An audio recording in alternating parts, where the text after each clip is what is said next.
Vice, Vice, ano po pinaka-essence ng inyong pong pagtitipon po ngayon at ang mga nailatag ng mga concerns ng bawat bayan-bayan?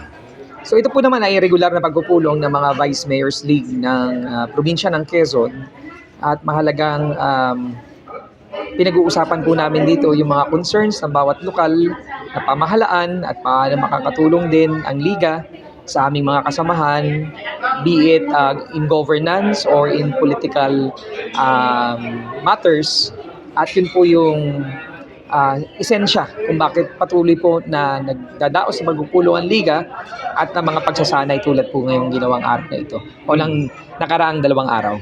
Vice, binagyo pero hindi kayo nagpapigil sa sitwasyon at halos kumpleto kayo na narito ngayon at marami ang natuwa at marami silang natututunan sa gatherings na ito. Opo, bagamat binagyo, kami po ay nakaset supposedly na magkaroon ng visit sa Senate. May mga kausap na kaming senators kung saan magkakaroon ng ilang pagbabahaginan para makatulong din sa kanya-kanya mga lokalidad. In-arrange din po namin yung ilang mga meetings sa not just in Senate, pati po sa Kongreso.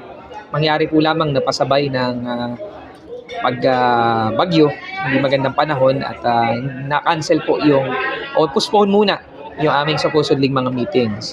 So isa po yun sa patuloy na binibridge ng liga na matuwangan ang mga vice mayors natin paano po mapapaunlad yung kanilang mga lugar at kanilang din po mga sarili. Vice, ano pong mga resolusyon na idudulog natin sa mga senador? Marami po sa mga resolutions na na-review ko coming from the Liga o mga members ng Liga ay para mabigyan ng infrastructure sa kanya-kanyang bayan, para din po bukod sa infra, mabigyan po ng mga soft projects like AIX, TUPAD, yung po mga pwedeng makatuwang sa kanilang mga kababayan o kanya-kanyang mga kababayan para mabigyan po ng mga tulong o ayuda. So yun po yung ilan sa mga resolutions na ibibigay sa mga senador. Last Vice, ano pang inaasahan natin sa susunod na pagkakataon sa inyo pong pagtitipon?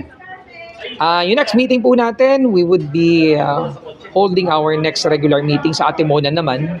At doon nga po ay yung isa sa mga speaker sana namin ngayong araw, si Senator Trillanes, who would be discussing public policy and analysis, ay doon po gagawin dahil hindi rin po natuloy ngayong araw dahil nga sa sama ng panahon. Kaya nag-usap-usap na lamang po ang liga. Maraming salamat, Vice.